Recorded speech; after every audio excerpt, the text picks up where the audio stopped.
সুপ্রিয় শ্রোতা, নিবেদন করছি প্রধানমন্ত্রী শেখ হাসিনার আমলে সরকারিভাবে নিষিদ্ধ ঘোষিত বই আমার ফাঁসি চাই। বইটি লিখেছেন প্রধানমন্ত্রী শেখ হাসিনা কর্তৃক সরকারিভাবে সস্ত্রীক অবাঞ্ছিত ঘোষিত লেখক মুক্তিযোদ্ধা মতিউর রহমান রেন্টু। আজ থাকছে ১৩তম পর্ব।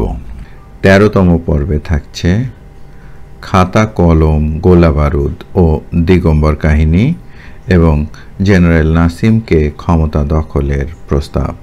আমন্ত্রণ জানাচ্ছি ১৩তম পর্বে খাতা কলম গোলা বারুদ ও দিগম্বর কাহিনী। ১২ই ডিসেম্বর ১৯৯৪ সাল। বিরোধী দলীয় নেত্রী শেখ হাসিনার নির্দেশে আওয়ামী লীগের ছাত্র সংগঠন বাংলাদেশ ছাত্রলীগ মতিঝিল শাপলা চত্বরে ছাত্রদের মহাসমাবেশের আয়োজন করেছে। মাত্র কয়েকদিন আগে প্রধানমন্ত্রী বেগম খালেদা জিয়া এই মতিঝিল শাপলা চত্বরেই বিএনপি ছাত্র সংগঠন জাতীয়তাবাদী ছাত্রদলকে দিয়ে ছাত্রদের মহাসমাবেশ করিয়েছেন। ছাত্রদলের এই মহাসমাবেশে প্রধানমন্ত্রী বেগম খালেদা জিয়া বক্তৃতায় বলেছেন, বিরোধী দলের মোকাবেলা করার জন্য ছাত্রদলই যথেষ্ট। ছাত্রদলের ওই মহাসমাবেশের পাল্টা মহাসমাবেশ হিসেবেই বঙ্গবন্ধু কন্যা আজকের এই ছাত্রলীগের মহাসমাবেশের আয়োজন করেছেন এবং বেগম খালেদা জিয়ার ওই বক্তৃতার পাল্টা জবাব হিসাবে শেখ হাসিনা আজ বক্তৃতা করবেন। বঙ্গবন্ধু কন্যা বিরোধী দলীয় নেত্রী শেখ হাসিনা বিকাল ৪টা ১৫ মঞ্চে উঠলেন। আজকের এই ছাত্রলীগের মহাসমাবেশের মঞ্চের একটা বিশেষ এবং উল্লেখযোগ্য দিক হল, কেবল ছাত্রলীগের নেতারা ও একমাত্র শেখ হাসিনা ছাড়া অন্য কোনো আওয়ামী লীগ নেতাকে মঞ্চে উঠতে দেওয়া হলো না।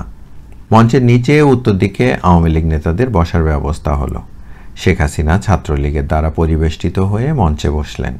আওয়ামী লীগের নেতারা মঞ্চের নিচে থেকে মঞ্চে উঠে বক্তৃতা দিয়ে আবার মঞ্চের নিচে চলে গেলেন। বিরোধী দলীয় নেত্রী শেখ হাসিনা তার বক্তৃতায় ছাত্রদের লেখাপড়ায় বিশেষ মনোযোগ দেওয়ার উদার আহ্বান জানালেন এবং মঞ্চে উপস্থিত ছাত্রলীগের নেতাদের হাতে খাতা কলম তুলে দিলেন। খাতা কলম তুলে দেওয়ার মুহূর্তে ফটোসাংবাদিকদের ক্যামেরায় বারবার ঝলসে উঠল তার পরের দিন দেশের প্রায় সবগুলো জাতীয় দৈনিক পত্রিকায় খাতা কলম তুলে দেওয়ার ছবি ছাপা হলো এবং ছাত্রদের লেখাপড়ায় মনোযোগ দেওয়ার শেখ হাসিনার আহ্বানকে পত্রিকার শিরোনাম করা হলো। কিন্তু তার আগে ৯ই ডিসেম্বর শুক্রবার ১৯৯৪ বিকেল ৩টায় ধানমন্ডি ৩২ নম্বরে বঙ্গবন্ধু ভবনের লাইব্রেরি কক্ষে শেখ হাসিনা ছাত্রলীগ নেতা অজয় কর, পঙ্কজ, হিমাংশু দেবনাথ, জ্যোতির্ময় সাহা, ত্রিবেদী ভৌমিক এবং আলম সহ মোট ৯ জনকে ডেকে এনে সামনের আন্দোলনে প্রয়োজন হবে বলে গোলাবারুদ ও অস্ত্রশস্ত্র কেনার জন্য নগদ ১ লক্ষ টাকা দিয়ে বলেন, আগামী ২৮শে ডিসেম্বর জাতীয় সংসদ থেকে পদত্যাগ করার পর তোমরা সারা দেশে নজিরবিহীন ত্রাসের সৃষ্টি করবে। খালেদা জিয়ার পতন না হওয়া পর্যন্ত প্রতিদিন ৫-১০টা লাশ অবশ্যই ফেলতে হবে, নইলে জিয়ার পতন হবে না। এর জন্য যত টাকা লাগবে তোমরা পাবে, টাকার কোনো অভাব হবে না। তোমরা গোলা বারুদ ও অস্ত্রশস্ত্রের বিশাল মজুদ গড়ে তুলবে, তবে ঢাকা বিশ্ববিদ্যালয়ে এগুলি রাখবে না, কারণ ঢাকা বিশ্ববিদ্যালয়ে পুলিশ রেড করলে এই সকল অস্ত্রশস্ত্র ও বোমা আমাদের হাতছাড়া হয়ে যাবে। এসব জিনিসপত্র বিশ্ববিদ্যালয়ের বাইরে নিরাপদ জায়গায় রাখবে। আর একটা দায়িত্ব তোমরা সিরিয়াসলি পালন করবে, সেটা হলো এই যে স্কার্টন গার্ডেন রোড এবং ইডেন কলেজের পশ্চিম পাশে যে কোয়ার্টারগুলো আছে সেগুলো সব সচিব উপসচিবদের। আমি হরতাল দিলে এই সচিব উপসচিবরা পায়ে হেঁটে ঠিকই সচিবালয়ে যায়। এরপর যখন আমি হরতাল দেব তোমরা এদের বাসার কাছে ওত পেতে থাকবে, সেক্রেটারিরা হেঁটে সেক্রেটারিয়েট যেতে থাকবে, প্রতিমধ্যে তোমরা ওদের কাপড় চোপড় খুলে ন্যাংটা করে ফেলবে। ছাত্রলীগ নেতারা বলল, আমাদের ২ গ্রুপে ভাগ করে দেন, এক গ্রুপ গোলা বারুদ অস্ত্রশস্ত্রের দায়িত্বে থাকি আর অন্য গ্রুপ সচিবদের উলঙ্গ করার দায়িত্বে থাকুক। বঙ্গবন্ধু কন্যা শেখ হাসিনা তখন আলমকে সচিবদের ন্যাংটা করার দায়িত্ব দিলেন। এরপর অনেক হরতাল যায়, কিন্তু সচিবদের ন্যাংটা করা হয় না। বঙ্গবন্ধু কন্যা জননেত্রী শেখ হাসিনা তার পক্ষ থেকে সচিবদের কাপড় খুলে উলঙ্গ করার দায়িত্বপ্রাপ্ত আলমকে বারবার তাগিদ দেওয়া সত্ত্বেও যখন সচিবরা উলঙ্গ হচ্ছে না, তখন শেখ হাসিনা ঢালাওভাবে যাকে কাছে পান তাকে সচিবদের ন্যাংটা করার দায়িত্ব দিতে থাকেন।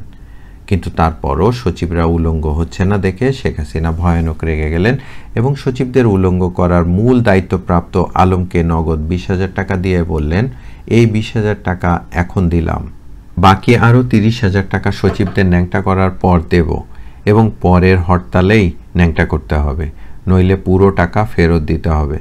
ঠিকই পরের হরতালে আলম ঢাকা বিশ্ববিদ্যালয়ের দোয়েল চত্বরের সামনে একজনকে উলঙ্গ করে ফেলল।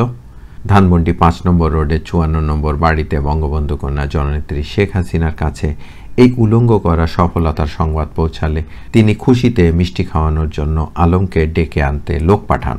কিন্তু আলম ততক্ষণে পুলিশের হাতে ধরা পড়ে যায়।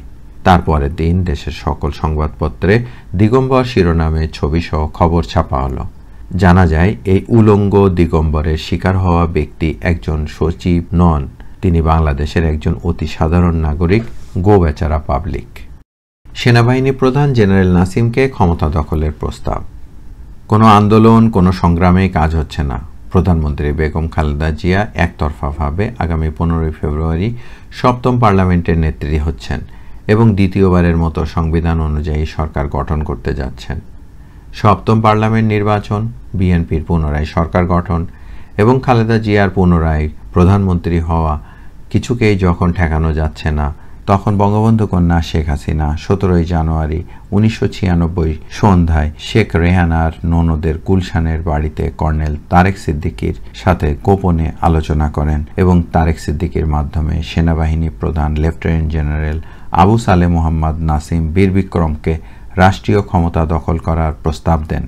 অর্থাৎ বঙ্গবন্ধু কন্যা শেখ হাসিনা সেনাবাহিনী প্রধান জেনারেল নাসিমকে সামরিক অভ্যুত্থান করে বেগম খালেদা জিয়া সরকারকে উৎখাত করে রাষ্ট্রীয় ক্ষমতা দখল করার প্রস্তাব দেন।